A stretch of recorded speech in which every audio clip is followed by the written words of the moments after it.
Halo teman-teman semuanya. Selamat pagi, siang, sore, ataupun malam, tergantung kalian nontonnya kapan.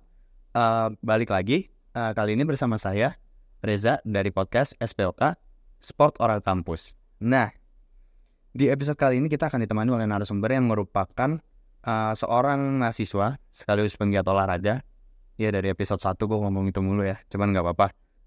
Buat memperkental lagi nih, bahwa itulah bahasan podcast kami gitu loh. Nah, kali ini kita akan membahas olahraga sepak bola nih teman-teman. Nah, mungkin langsung aja ya. Ini kita bahas bersama narasumber kita yang udah hadir di sini. Mungkin boleh diperkenalkan Bang kepada para pendengar dan penonton nih. Namanya siapa gitu? Halo, Bu Andre dari Evika Angkatan 21. Oh, dari prodi apa nih Bang Andre? Prodi Pendidikan Jasmani. Oh, pendidikan jasmani. Oke. Bang Andre, hari ini gimana nih Bang kabarnya Bang? Baik. Baik, alhamdulillah gitu. Oke Bang, mungkin selamat datang di podcast kami, podcast SPOK gitu. Nah, biasanya kan saya nanya nih, gimana, apa sih, olahraga apa sih ini sebenarnya? Cuman karena sepak bola merupakan olahraga yang salah satu yang paling terkenal nih di Indonesia kan, langsung aja lah kita skip pembahasan itu ya. Mungkin secara singkatnya Bang Andre mau jelasin atau gimana? Mungkin udah pada tahu juga ya tentang sepak bola. Olahraga rakyat ya sepak bola. Jadi orang-orang udah pada tahu lah sepak bola itu apa. Udah pada tahu. Mungkin buat kalian yang nggak menekuni dunia olahraga pun harusnya tahu ya sepak bola yang kayak gimana ya. Di lapangan 11 lawan 11, satu bola, satu wasit ya bermain gitu. Nah, langsung aja nih Bang. Pengalaman Abang nih terkait sepak bola. Awal Abang terjun bisa ke dunia sepak bola ini gimana Bang, ceritain dari mungkin awal masih kecil nih, awal kenal sampai Abang tuh bisa menjadi atlet pemain bola gitu. Awalnya itu kan sebenarnya mulai dari di rumah main bola di depan rumah di lapangan komplek kayak gitu. Jadi main, kemudian karena ada teman yang ikut di sekolah sepak bola, kemudian ngobrol itu ke ayah untuk ikut sekolah sepak bola. Mulai dari situ di kelas 1 SMP. Oh, pas kelas 1 SMP. Untuk masuk sekolah sepak bolanya itu. Jadi mulai dari situ ditekuni menjadi apa ya, atlet lah, bisa dibilang atlet kayak gitu. Jadi mulai emang dari kecil, dari umur 3 tahun itu udah suka sama sepak bola, udah suka sama bola lah. Jadi karena apa ya, lingkungan sekitar, terus juga ada teman-teman yang ikut sekolah sepak bola, jadi pengen ikut-ikutan. Jadi awalnya itu ikut-ikutan doang. Jadi sekedar main-main di komplek, kemudian kayak pengennya ikutlah seriusin ini untuk sepak bola kayak gitu. Makanya ikut sekolah sepak bola itu awalnya untuk masuk ke dunia sepak bola ini. Iya. Mungkin kalau ngomongin soal bola sendiri pasti kan ada bahasan yang kayak, wah, tim favorit itu siapa, pemain favorit itu siapa. Kalau tim favorit itu sendiri apa Bang? Indonesia atau boleh luar? Bebas, mau Indonesia mau internasional terserah. Sebenarnya saya tim favoritnya itu Manchester United. Ya udah, pas banget tuh. Ya, nih. Baru sama ini Bang, gimana perasaannya Bang? Udah itu gak usah dibahas. Oke. Kalau Messi aja kalah ya. Ya, lawan Nasir kan kalah 1-0 ya. Ya, aduh. Itu mungkin agak ini ya, semoga cepat membaik lah itu klubnya. Kebetulan saya suka komedi, jadi sukanya klub yang kayak gitu. Wah, terus genrenya pas teman-temannya. Jadi nonton bola tuh selain nyari euforia menangnya, cari juga komedinya biar happy. Nah, lihat Bang Andre happy bro, itu kan. Nah, kalau di Indonesia sendiri, lu ada tim favorit Bang? Karena saya dari Medan, tetap tim kebanggaan itu dari PSMS. Medan. PSMS. Itu nggak di Liga 1 nih sekarang ya? Enggak. Liga berapa itu sekarang? Liga 2 sebenarnya. Oh, Liga 2 zona barat berarti ya? Iya. Oke. Lu pernah nonton langsung nggak sih Bang, secara langsung gitu? Oh, pernah waktu SMA. Waktu SMA itu langsung ke stadion untuk nonton. Bahkan dari kelas masih era zaman Piala Kemerdekaan itu kalau nggak salah di SD atau SMP itu nonton langsung tuh sama ayah langsung ke stadion. Di stadion apa deh kalau Stadion Teladan. Stadion Teladan ya? Ya. Mungkin gue tuh bukan merupakan apa ya, orang yang sering nonton bola lokal gitu ya. Gue jujur nggak punya tim kebanggaan nih di lokal, karena ya mungkin lihat sepak bola lokal tuh masih banyak kurangnya. Jadi kebetulan juga gue baru beneran nonton tuh baru SMP. Kalau lu kan SMP udah masuk SSB tuh. Gue baru nemu tim ini nih. Jadi ya udahlah gitu. Baru mulai serius gitu. Terus juga gampang kan di Indonesia tuh, apalagi sepak bola nih sangat-sangat well known lah, sangat-sangat diketahui oleh masyarakat gitu loh. Nah, mungkin balik lagi nih Bang ke pengalaman lu sebagai atlet sepak bola ya. Kalau ngomongin perjalanan jadi atlet itu kan pasti tantangannya tuh nggak sedikit, banyak tuh tantangannya. Nah, kalau dari sekian banyak tantangan ini, yang tantangan yang kira-kira tim berkesan buat lu tuh apa Bang? Sebagai seorang atlet sepak bola dari awal lu menekuni olahraga ini gitu loh. Kalau tantangan sebenarnya mungkin yang dirasakan semua atlet ya, semua yang ibaratnya ikut bisa olahraga, sebenarnya tuh menghadapi rutinitas latihan, rutinitas harian yang mana bangun pagi latihan, terus juga nanti apalagi kalau misalnya masih jadi student atlet gitu, habis latihan harus sekolah, harus kuliah, kemudian juga sorenya latihan lagi. Itu tuh yang dirasain di masih waktu SMP sampai SMA, itu tuh kayak sifatnya monoton kayak gitu-gitu terus kesehariannya. Jadi ada rasa jenuh sendiri gitu berulang kali untuk latihan. Jadi sebenarnya tantangan yang dihadapi itu yang paling sulit itu ngelawan rasa jenuhnya. Iya mungkin karena kan memang sebagai seorang atlet itu latihannya repetitif ya, diulang-ulang. Ya, pasti ada rasa jenuh. Cara lu sendiri nih Bang buat menghindari rasa jenuh itu apa Bang? Sebenarnya kalau untuk bukan menghindari ya, tapi kayak ketika ada rasa jenuh tuh itu dilawan. Kayak ibaratnya kalau kan waktu SMP ke SMA masih jadi pelajar nih, itu benar-benar motivasi buat jadi pemain bola, apalagi sering nonton TV sepak bola gitu ya, motivasi kita untuk menjadi orang yang kita tonton itu masih besar gitu, masih masih apa ya, masih membara lah semangatnya. Jadi tetap ditanamin tuh untuk motivasinya biar bisa tuh jadi pemain sepak bola yang profesional. Jadi tetap dijaga untuk konsistennya, kemudian terus dihindari itu untuk kejenuhannya. Jadi apa ya dibilangnya, mungkin sekali jenuh nih cabut latihan, gak ikut latihan, bolos kayak gitu. Cuma nanti pasti ada, apalagi kan ayah support tuh untuk di sepak bola semua ya. Jadi tetap dia yang ngingetin untuk bangun pagi, dia yang bangunin dan segala macam. Jadi emang terhindar dari rasa jenuh ini karena ada support sendiri nih dari keluarga kayak gitu. Kayak kita bisa terus fokus untuk Berarti memang dukungan dari keluarga dan orang-orang terdekat itu sangat-sangat ini ya, berperan ya dalam kehidupan lu sebagai seorang atlet gitu ya dari awal masuk. Nah, ngomong-ngomong kalau Bang Andre sendiri nih di sepak bola pernah main di ajang apa aja nih Bang? Kompetisi-kompetisi yang mungkin paling gede, yang paling Bang Andre inget gitu. Sebenarnya kalau untuk kompetisi yang paling berkesan itu pada saat masih jadi pelajar ya, masih di Medan itu, karena apa ya, emang saat kompetisi di kelompok umur tuh pasti kayak atmosfernya lebih gede lah kan, untuk pengen semangat juang untuk menangnya karena baru teman-teman dan segala macam. Itu tuh yang paling saya ingat itu ketika di Piala Suratin Medan. Piala Suratin. Piala Wali Kota Medan. Oh, Piala Wali Kota. Iya. Berarti tingkat kota tuh ya, kota Medan ya.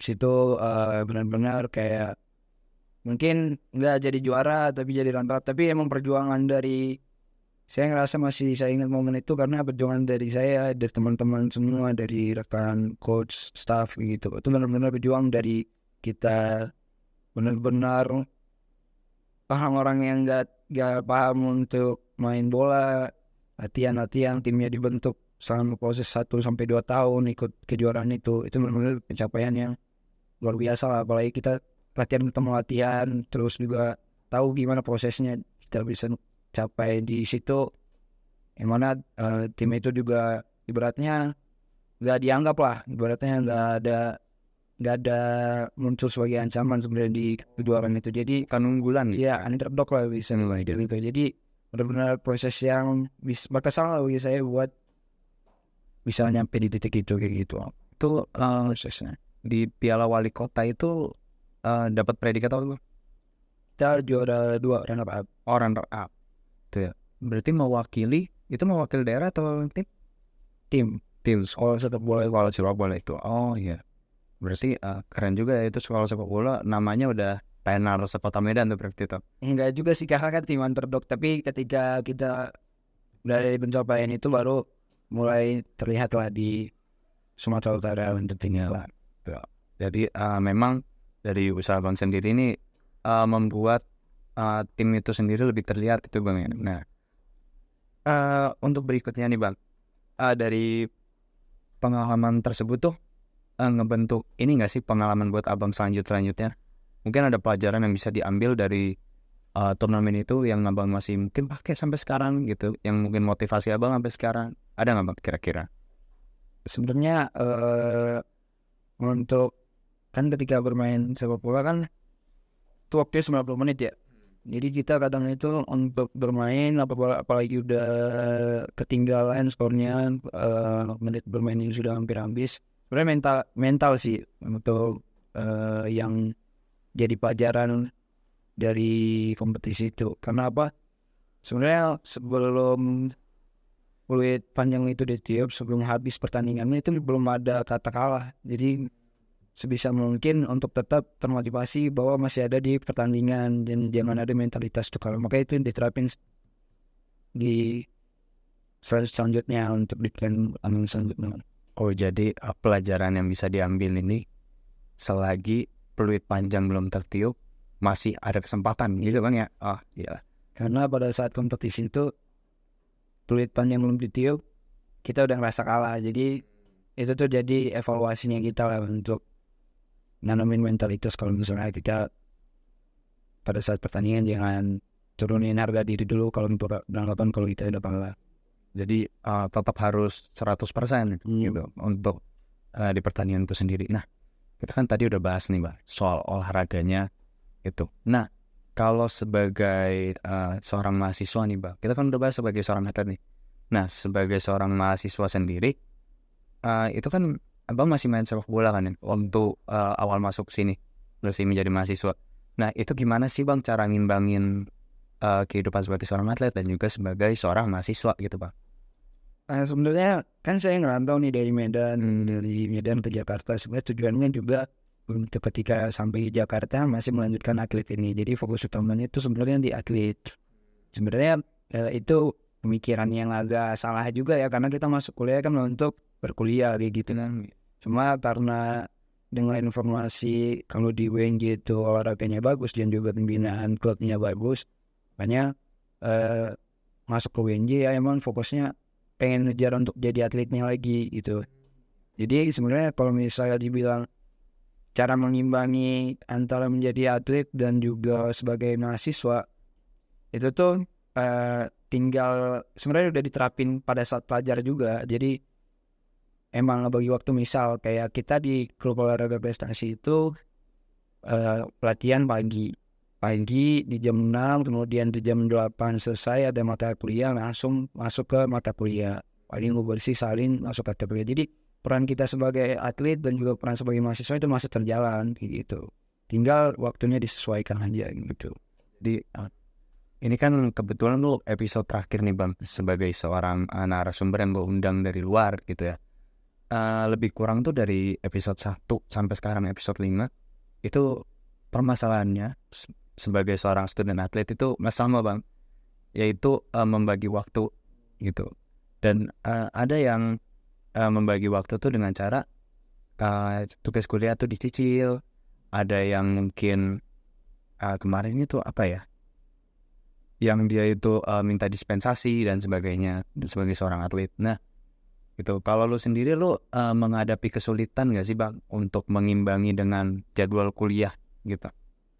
Kalau saya sendiri sih nggak apa ya, nggak merasa terbebani ataupun kesulitan untuk membagi waktu itu.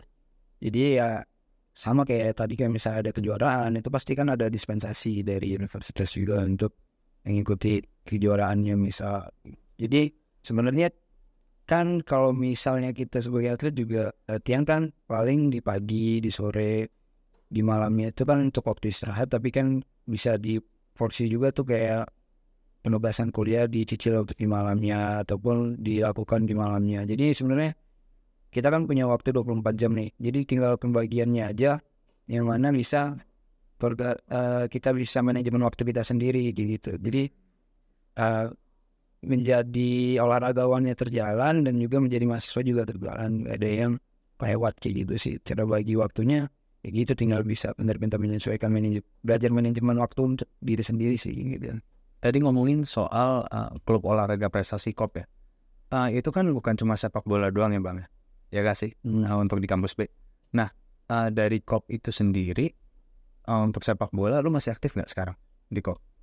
Mungkin kalau untuk di KOP-nya sendiri udah menjadi bagian KOP, tapi sekarang itu saya masuk di bagian unit kegiatan olahraganya. Jadi masih menaungi KOP, masih jadi lebih luas lagi untuk mencakupan di olahraganya gitu.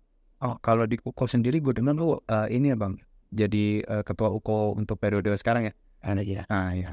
Nah, untuk di UKO sendiri, mungkin bisa promosi UKO ya, sedikit promosi UKO nih. UKO itu menaungi cabang olahraga tuh apa aja sih Bang?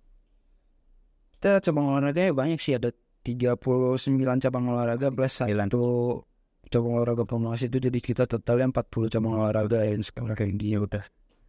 Tadi awalnya mau buat promosi mungkin dari masing-masing, ternyata banyak banget ya. Mungkin yang paling populer aja deh Bang, 3 paling populer gitu ya. 3 paling populer mungkin yang paling apa ya, aktif secara kaderisasi untuk klub olahraganya dan juga prestasi mungkin ya. Itu ya tadi, ini bukan karena saya dulunya anak KOP sepak bola jadi saya promosi sepak bola, bukan ya, tapi kan untuk klub sepak bola dan futsal WNY itu untuk secara kaderisasi dan prestasi juga berjalannya berimbang. Jadi mungkin bisa jadi apa ya, panduan lah untuk klub olahraga prestasi yang lain menjalankan klub olahraga prestasinya secara organisasi mungkinnya gitu. Itu yang pertama. Yang kedua mungkin apa ya, taekwondo mungkin, klub olahraga prestasi taekwondo, dan juga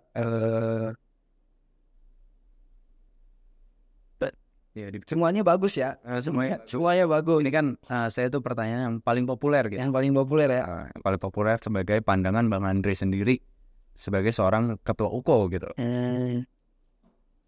Badminton sih. Badminton. Kalau untuk 3 cabang olahraga itu rutin latihannya di mana Bang? Apa di kampus dia apa di mana? Jadi untuk kayak taekwondo, kayak badminton dan cabang olahraga lain yang fasilitas kampus memadai untuk mereka latihan itu di kampus B. Sedangkan kayak WNJ kan gak punya lapangan sepak bola nih. Itu tuh sebenarnya latihannya di Atakwa ataupun berpindah-pindah di lapangan dulu biasanya. Jadi yang menyesuaikan tempat ya ibaratnya nyewa gitu lah. Kalau di futsalnya biasa tuh latihan di hall B, kampus B. Di kampus B. Di GOS sekarang. Iya. Nah, setelah pengalaman abang nih sejauh ini, abang punya target nggak sih atau mimpi besar selanjutnya yang pengen abang capai nih, baik itu di bidang olahraga maupun abang sendiri sebagai mahasiswa gitu? Mungkin kalau sebagai mahasiswa ya targetnya lulus sih. Lulus. Amin. Lulus kalau di dunia olahraganya, karena mungkin sebagai atlet bukan nih, saya tuh berpikirannya kayak lebih apa ya, sebenarnya udah pengen berpartisipasi di dunia olahraga, tapi bukan sebagai atletnya lagi, tapi sebagai yang memanajemenin atletnya ini. Jadi seorang manajer ya bro? Iya, kurang lebih seperti itu. Jadi untuk pengennya berpartisipasi di dalam perkembangan atlet, perkembangan olahraga Indonesia. Jadi sehingga nantinya olahraga-olahraga di Indonesia itu semakin banyak dan semakin berkembang. Jadi mungkin dari sport science-nya dan juga dari bidang kan di dunia olahraga kan bukan cuma atlet doang, bukan fokusnya di atlet doang, ada banyak di bidang terapinya, di bidang analisisnya, kepelatihan dan segala macamnya. Mungkin saya pengen berpartisipasi di dunia itu, di dunia olahraga yang bagian itu. Jadi lebih ngembangin olahraga Indonesia itu banyak elemennya loh kayak gitu. Jadi pengen berpartisipasi di perkembangan dunia olahraga Indonesia. Jadi kalau kayak bahasa di penyiarannya itu di balik layar ya Bang Bray. Bukan sebagai atletnya tapi sebagai staf ahli di belakang atlet-atlet tersebut gitu loh. Nah mungkin semoga harapan Abang itu tercapai ya. Mungkin biar orang-orang Indonesia tuh lebih tahu bahwa olahraga itu nggak sekedar atletnya doang gitu kan. Itu juga staf-staf di belakangnya, baik itu staf medis, terus fisioterapi, pelatih, analis dan lain sebagainya gitu ya. Nah, terakhir nih Bang, ada nggak pesan-pesan mungkin dari Bang Andre ke teman-teman di luar sana buat para penonton, baik itu yang sedang menekuni sebagai pelajar, sebagai mahasiswa yang juga terjun di bidang olahraga, maupun sebagai penonton aja nih di bidang-bidang lain yang mereka sedang tekuni. Ada nggak Bang pesan-pesan?